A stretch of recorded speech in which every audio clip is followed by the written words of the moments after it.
Baru kemarin aja saya buat video, sekarang gak kerasa kita udah ketemu lagi ya. Sambil sekalian muncul PV kedua dari batch kedua dari series Tunisia. Saya yakin kalian pasti udah pada nonton PV-nya kan? Dan mungkin sedikit merasa bingung dengan apa yang terjadi untuk 11 episode ke depan. Makanya saya di sini mencoba untuk membahas apa aja dan gimana dan ya pokoknya membahas tentang PV kedua ini. Dan ini mengandung spoiler, jadi kalau kalian yang nggak mau kena spoiler ya udah nggak usah ditonton. Kalau kalian udah siap, lanjut.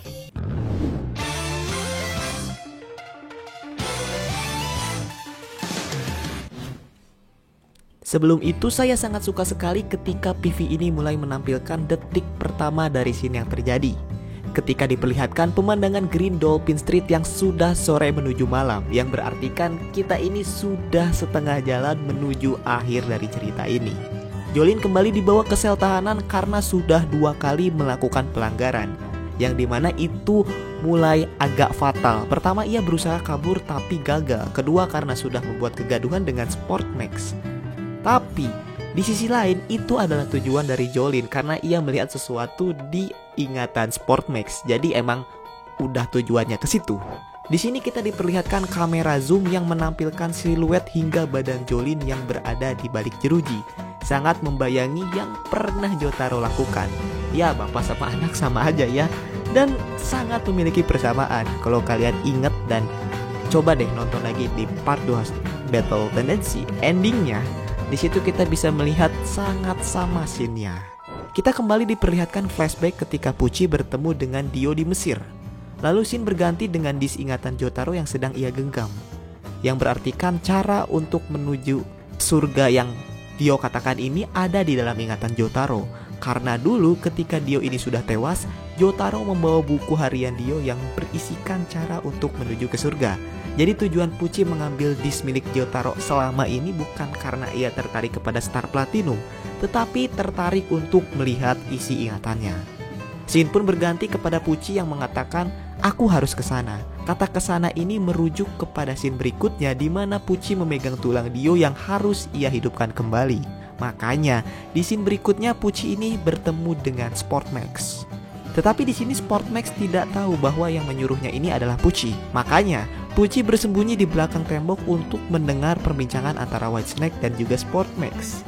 Sportmax juga memanggilnya itu Tuan Mr. Whitesnake, yang berartikan ia tidak tahu bahwa Mr. Whitesnake ini adalah stand user dari Father Pucci. Jika ia tahu itu adalah Pucci, dia pasti akan memanggil Father langsung.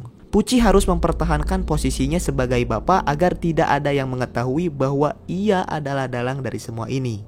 Sementara ia menggunakan stand-nya yaitu Whitesnake untuk bergerak bebas di penjara.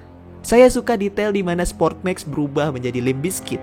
Latar di belakangnya ini menunjukkan berwarna hijau yang berartikan ia berada di dalam got. Dan bisa dibilang ia tewas tenggelam dan juga dipukul sangat keras oleh Hermes. Makanya darahnya itu keluar dan habis itu ia berubah menjadi Limp Bizkit. Lalu scene berganti kepada Viviana Westwood yang muncul karena terkena serangan dari stand musuh yaitu Survivor. Stand yang dapat membuat orang di sekitarnya ini marah. Yang ngerinya, yang dibuat marahnya itu bukan orang biasa tetapi stand user. Nah, Viviano juga memiliki stand yang diberikan oleh Pucci bernama Planet Wave. Kekuatannya membawa meteor yang di luar bumi untuk mengenai musuhnya. Bukan meteor yang ini, tapi meteor beneran. Kenzo juga muncul tentu dengan kekuatan Feng Shui dan juga stand-nya yaitu Dragon Stream. Stand yang paling memusingkan di part 6. Jadi kalau kalian belum nonton stand yang paling memusingkan di part 6, kalian tonton ya, saya sudah buat. Ada 2 orang yang muncul setelah scene Survivor, Planet Wave dan Kenzo ini berlalu. Laki-laki yang menggunakan helm itu adalah DNG, itu adalah stand user dari scene selanjutnya. Sedangkan di sebelah DNG ini mirip banget sama Shigechi. Bukan hanya mirip perawakannya tetapi nanti nasibnya juga sama karena ia nanti akan memegang tulang Dio, yang dimana ya tewas. Stand milik DNG ini bernama Yoyoma. Yoyoma ini adalah automatic stand dan dia juga pintar. Namanya juga automatic stand, jadi dia nggak pakai gigi dan juga kupling. Jadi dia tidak perlu DNG untuk mengontrolnya. Jika Notorious Big ini harus membunuh usernya agar bekerja, Yoyoma ini harus mempertahankan usernya agar tetap bisa hidup. Selama stand usernya masih hidup, mau dibunuh beberapa kali pun ia tidak akan bisa dibunuh. Bukan gak bisa tapi susah. Dan muncullah Green Baby juga proses fotosintesis yang berada di part 6. Mungkin akan lebih baik nanti jika proses fotosintesis ini akan saya bahas di video lain aja ya. Muncullah Narciso Anasui yang memiliki stand Diver Down atau disingkat DD. Standnya memiliki kekuatan untuk menembus semua objek dan menyebabkan kerusakan dari dalam atau melindungi kerusakan dari luar. Karena dia juga mantan pembunuh, Diver Down sangat cocok untuk menjadi standnya. Scene di mana Jolin dan Anasui hendak silaturahmi mulut ini juga diambil dari pertarungan mereka melawan Yoyoma, di mana sebenarnya Jolin itu hendak memberitahu bahwa ia ini sedang diserang oleh Yoyoma. Scene yang membuat kita sangat berasumsi bahwa mereka ini hendak ciuman. Kehadiran scene weather report ini juga ditunjukkan hanya beberapa detik sebelum menuju scene akhir. Dan scene ini mengacu kepada final scene di mana Jolin dan Pucci ini diborgol dan sedang melawan satu sama lain. Sebenarnya dari situ kita sudah diberitahu bahwa yang menemui Jolin dan yang lainnya itu bukan weather report, melainkan Pucci. Dan mungkin itulah yang bisa saya bahas di PV kedua ini sembari menunggu bulan depan. Mungkin batch ketiga kita bisa ngelihat masih lama lagi. Haduh, Netflix.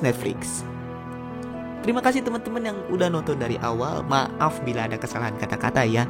Sebenarnya ya semua juga candaan, jadi gak bermaksud untuk ada motor memberikan, ya pokoknya gak ada maksud untuk apa-apa, hanya bercanda aja ya. Jadi saya minta maaf kalau misalnya ada kata-kata nyelekit. Saya Faris Gandisa undur diri. Terima kasih dan dadah. Saya banyak banget video untuk dibuat, jadi ya udah mood lagi.